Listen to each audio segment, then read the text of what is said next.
I look at the tips though, they're like... That's what I'm saying, they've got like a ball on the end. Yeah, so I guess you can take a hit, Well, you still hurt though, isn't it? Yeah. Unless have actually got like leather undergarments and stuff on, you know? Being displayed here. People constructing nets and weaving, making string, smoking fish.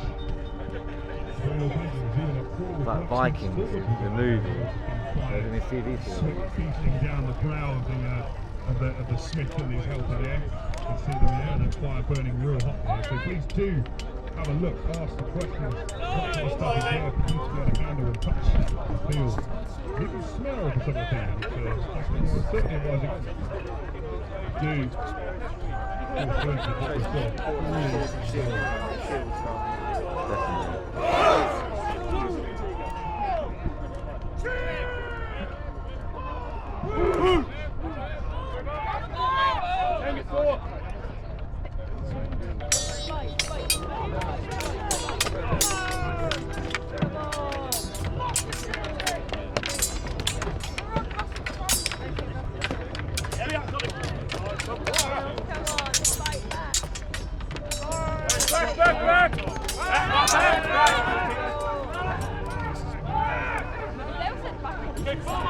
She ain't got a bigger square to fight in.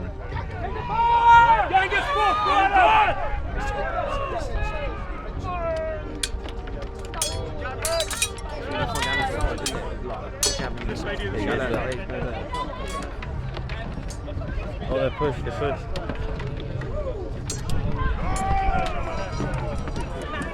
Get them from behind, look, slice them up from behind. They won't come on at 400 yards, they got pinned down. Because once you start going past 400 yards and coming in, if it hits you, it amputates bone. It'll take an arm, leg, or if it doesn't hit anything vital in you, it'll go through you and hit the person behind you. And Silas, the great South African game hunter, recommends the Martini Henry as the perfect weapon to bring down bull elephants with. If you can bring an elephant down, it's like what it does to a human being. The shock waves, it's a trauma weapon. The shock waves are enough to kill you, regardless of whether it hurts you or not. It's actually there. So it'll shake up the whole of your internals.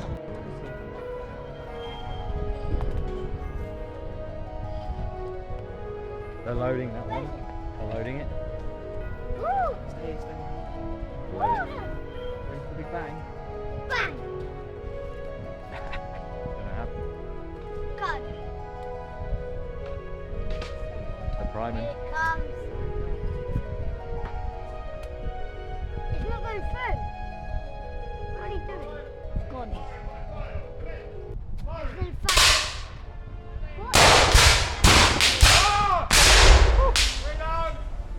It's low. Well, they have the wall. Yeah. I can see the gun. Unit designation marked. If you get arrested, probably as a spy, actually. By this stage of the war, we are largely fighting in this formation and then knocks. I'm going to tell you something else here. We have shortened this battlefield. The distance at which they're fighting is shorter than the real distance. Now, we're not trying to kid you here. If we did it at full range, you'd not be able to see all the players. We've shortened it. I'll explain why. These are rifles. They're all rifles. Every last gun present is a rifle. So how did, bearing in mind that if you've seen Sharp, it can be reloaded 3 times a minute. Well, here's the trick. A Frenchman invented a bullet that's too small. The bullet's called a mid-A ball. It goes down the barrel and it's got a skirt on the bottom. So when the charge explodes beneath it, it expands, grips the rifle and out it goes. So all of a sudden, you've got a lovely lethal rifle that can fire 3 times a minute, just like a smoothbore musket, but is suddenly accurate up to much longer range. Now we've now got cannon in play. So we're going to get interesting here. The Union have got 2 cannons, and I believe the Confederates have got 1. I'll tell you a lot.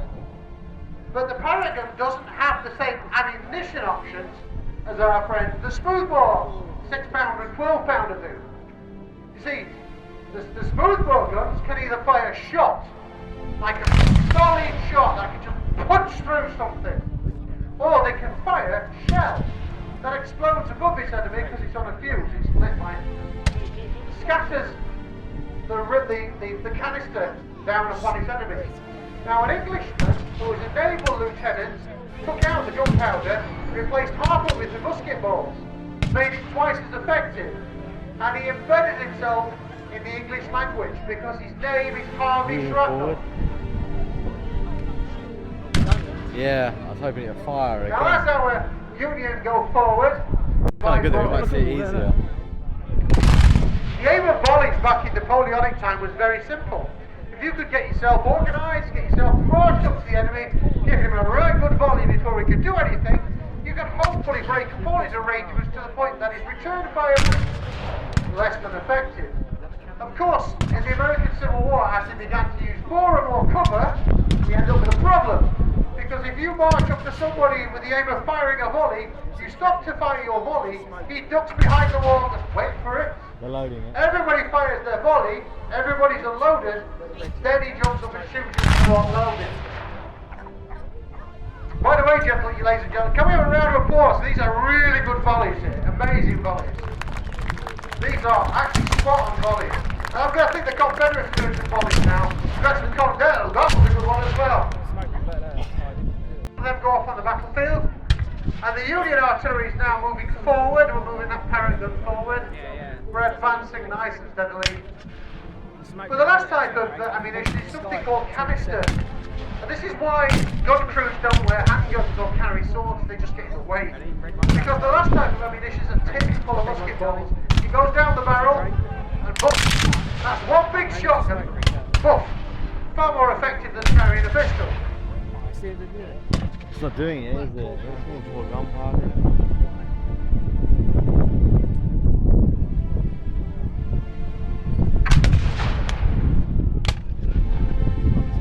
It's not like a modern jacketed round. Not yet. When it enters the arm or across your regiment. Which means that with a bit of luck, but it's happening here. These have got it. These have got it follow up. As I mentioned earlier, we have shortened the ranges. These ranges would be longer, but if we actually did it at the full distance, you guys wouldn't get to see everything, and that wouldn't be cool. Loading again.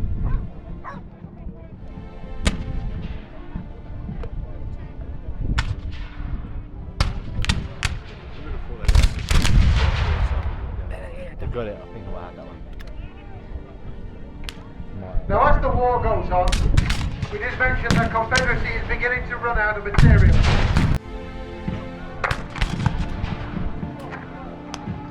And now they're going to go all the way forward in the Union. The Union are actually just going to overrun the position by sheer force of numbers. Some of the Union, some of the Confederates have started retreating.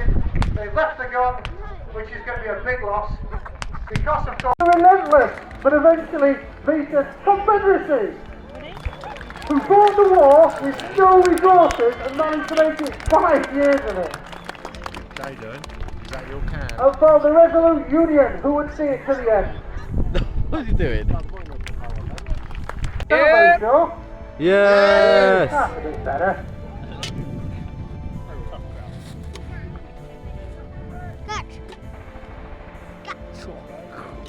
We sit with a bit of face on our way.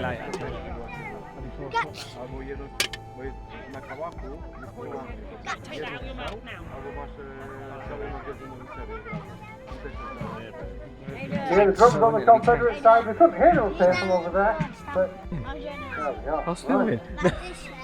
I'm not sure who's going to call the volley, but we'll see it. Now, massive round of applause if they get this right. If they get this right, it should sound like one gun going off. Should be a real big whack bang. So, let's see how close we can get it. It's actually very difficult to do. So if they do, let's have the world's biggest round of applause. Yeah, we did.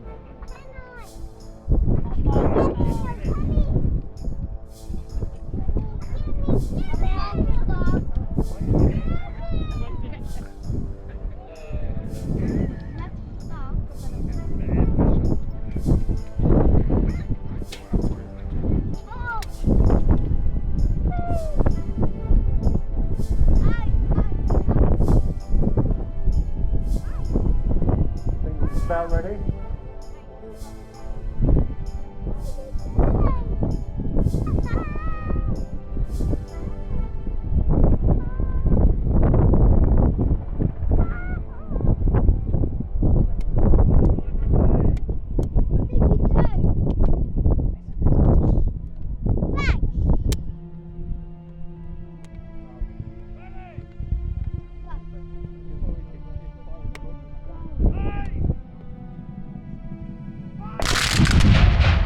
How about that, ladies and gentlemen? The cannons as well, that was sick. Now, before that, they're going to salute you just one final time. So, I believe that they're now going to do something that they haven't done for yet. But before we do that, we're going to prime. There's a reason for this. It's not always obvious if these guns have gone off. And in the interest of safety, we like just to prime them and then fire them. Just make sure that we're not going to do what we're going to do next with a loaded gun. By the way, the percussion cap is the fault of ducks and dogs.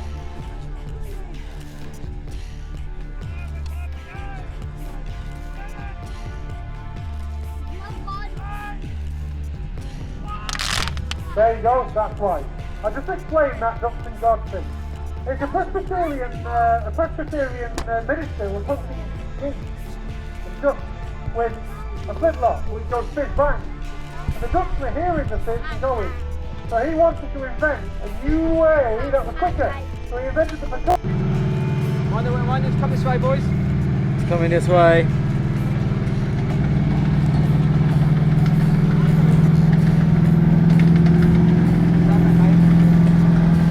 They can't see where they're going.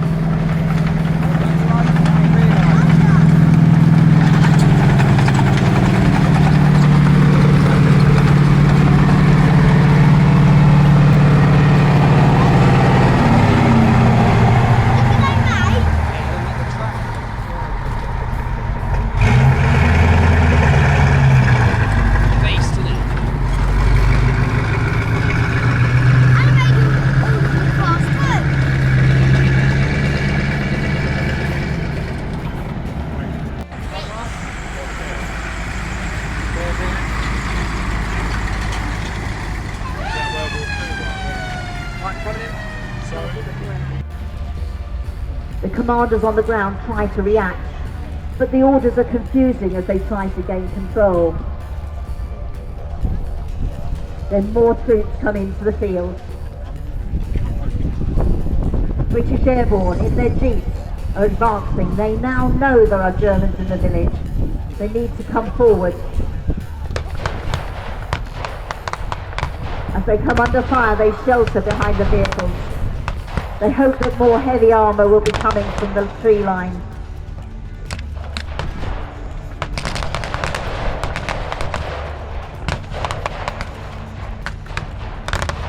Having received information from the motorcycle couriers, the Germans are sent in a half-track. More troops are coming into the village to support the troops already there. In the meantime, British Airborne are sheltering behind their jeeps, returning the fire, hoping that the message gets back to their commanders that they need more support and quickly.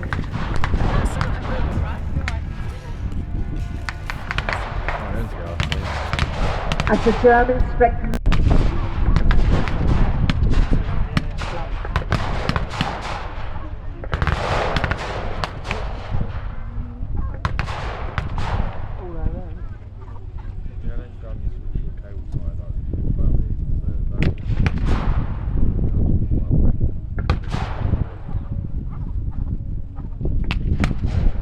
and ready to fire, waiting to see what will happen.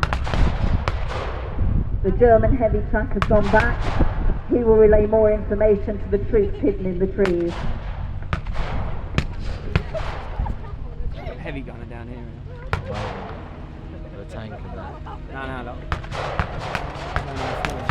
Oh yeah. Retreating.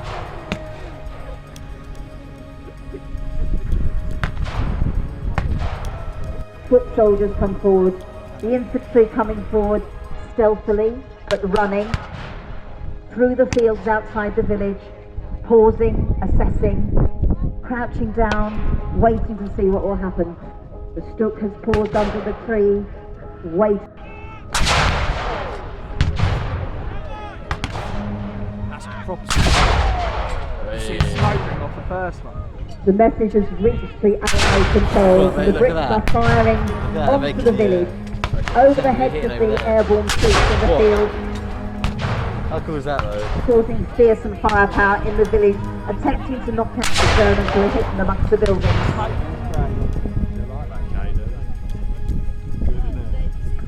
You see the smoke rings off the crane back. Time to reload, to get the range to adjust the findings on the machines. Meantime, the airborne forces are now regrouping, going back to their lines, hoping to get more firepower come in. The Stook is still intact.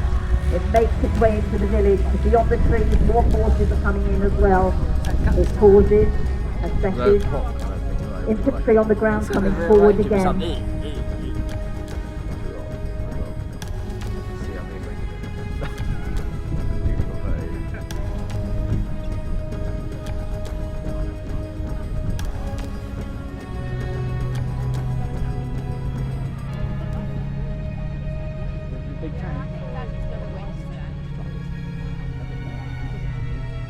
Also coming into play is a German Marder tank. The way to your left, ladies and gentlemen, just coming into the field of play. This is two fearsome weapons getting ready to fire upon the Allies. More motorcycle troops come in from the German side. The German reinforcements are building and building again. We now have the heavy armour of the Stook and the Marder. We have the infantry, we have motorcycle troops, as well as the troops already well hidden in the village.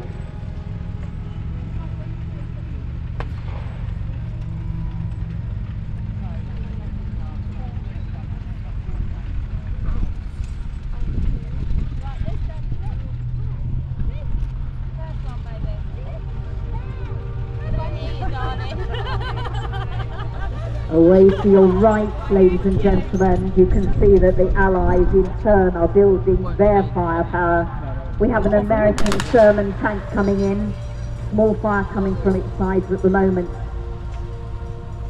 Also two American half-tracks coming in, and German invasion, a German converted to an Allied support vehicle.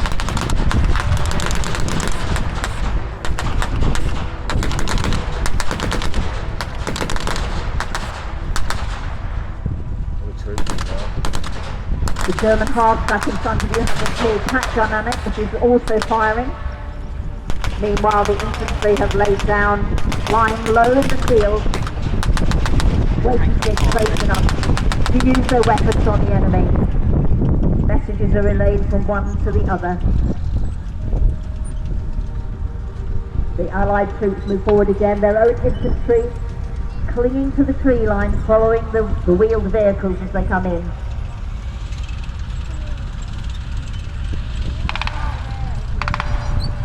The Allies are still not quite sure what they will be facing when they reach the village.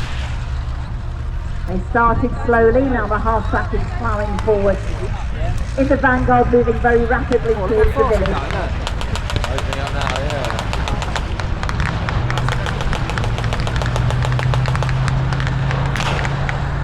The other Allied vehicles take cover and move forward. Troops leave the half-track, sheltering behind its bodywork.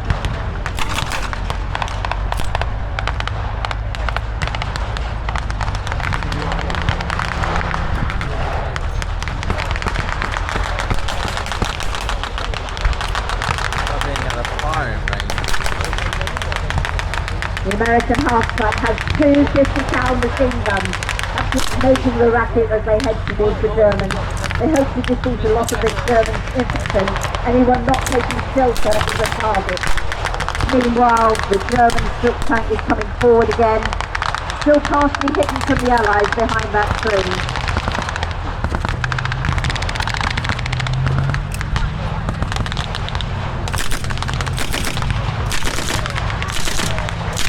The Allied troops that left the half-track have been heavily hit. Many casualties lie on the ground, the medics trying to give help where he can. It's pretty good actually, isn't it, man? Full on, man.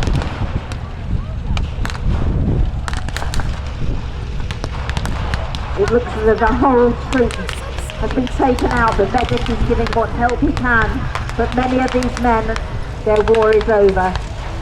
This is a sad casualty for the Allies. And yet their heavy armour is moving forward again into the field of play.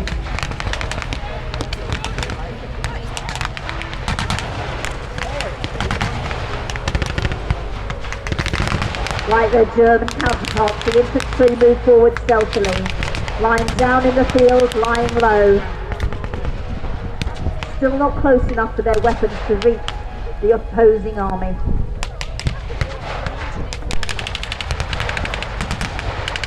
There's a medic down there, look. Is there? Yeah, in the field. In front of the jeep down there. Oh yeah, patching him up.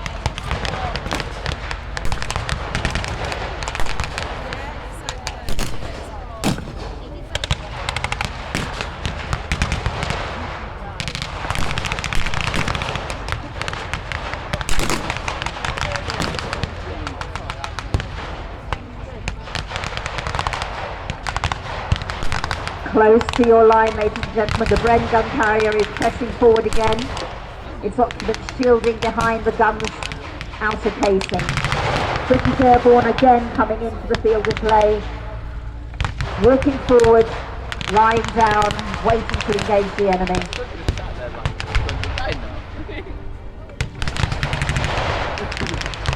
The German strip is still sheltering to the rear of the field. While the German tank is now in the lead, heading into the field towards the village, hoping to take out. It fires and fires again.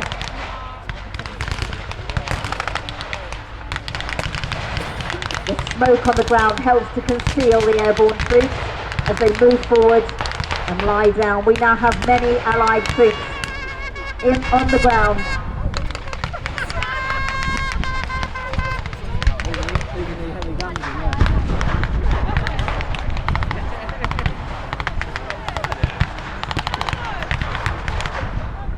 The pack on the German half-track is fired. Again, there is smoke. It looks as though the German tank is smoking.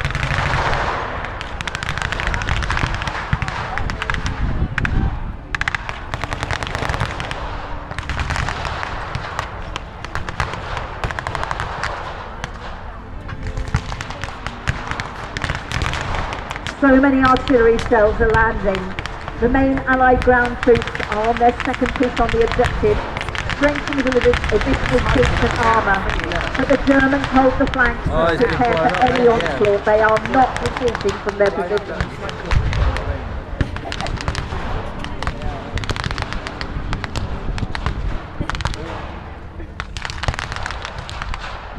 The Marder on the left flank is coming in forward again, it's pressing forward again. It's ready to engage whatever the Allies have. So that's, I don't know whether you've met them. Measurements are taken, aid is They're coming in taken. with the planes and they're going to have a dogfight in a minute. Can it take out the German tank? Can it take out the half-track? Even that little Bren gun is a target.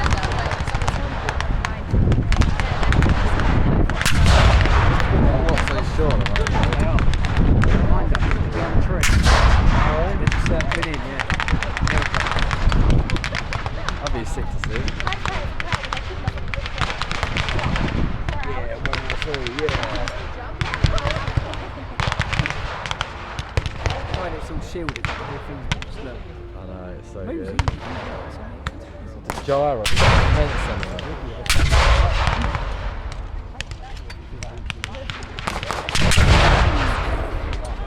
But The Allied 6-pounders roar in the background as they fire over the heads of their own troops and into the German forces.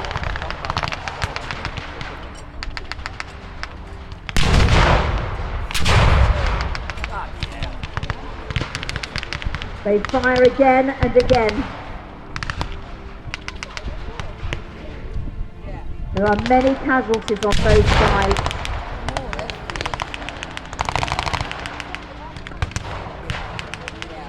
The Germans, already battle-hardened, once again wonder if they will ever get to see their homeland again.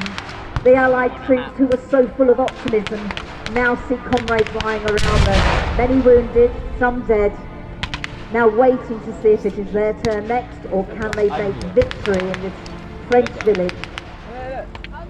Away to your right, ladies and gentlemen, the spotter plane is coming in.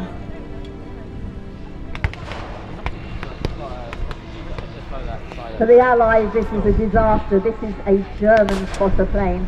That's sick.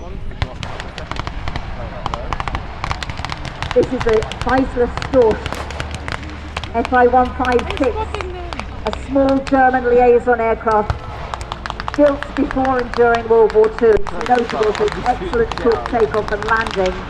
It is used as a spotter plane. It will be assessing what is happening on the ground. It'll be weighing up what Allied forces are here, what's beyond the fields that they cannot see. It'll be relaying information back to the Germans so they know which reinforcements to bring in and what will be going to happen. However, we now have a Piper J3 Cub coming in. It is a German flight, an American light aircraft. It has a simple lightweight design, it has a good low-speed handling, and again it's well suited to a variety of military duties such as liaison, ground control, and in this case doing exactly the same job as the German aircraft. It'll be weighing up what forces the Germans have. We are now at stalemate as both spotter craft are relaying information back to their leaders, to their commanders, so that plans can be redrawn. Now on the ground, the conflict is very close. I feel like they're on string almost, aren't they? As the Allies press forward again, it looks as though the German troop is beginning to retreat.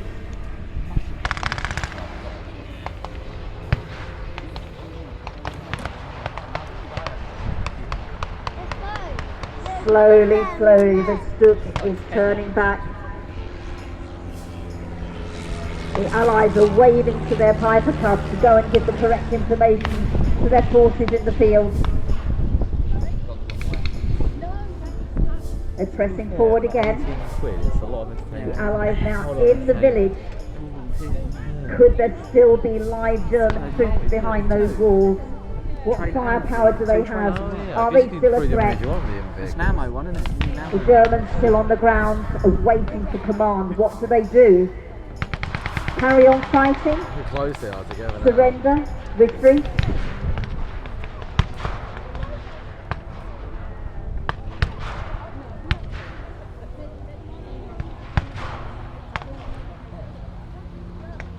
The Marder has now been hit. Smoke billows as it looks as though that now is out of action. So a fierce and bitter firepower for the Germans now gone. The Allies push forward again and forward again. Both aircraft are now overhead. They don't have firepower themselves. Perhaps a handgun in the cockpit for the pilot to use should he need it. As we that are left grow old, age shall not weary them, nor the years condemn. At the going down of the sun, and in the morning, we will remember them. We will remember them!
go home, tell them of us and say, for your tomorrow, we gave our today.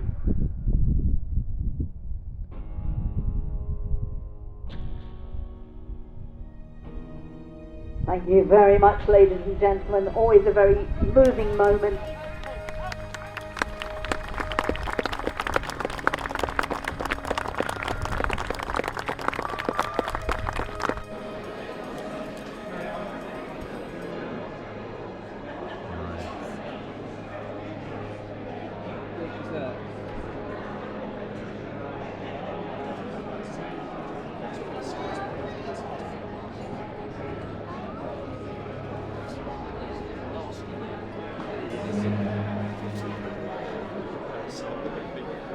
Yeah. A little space movie. Old school.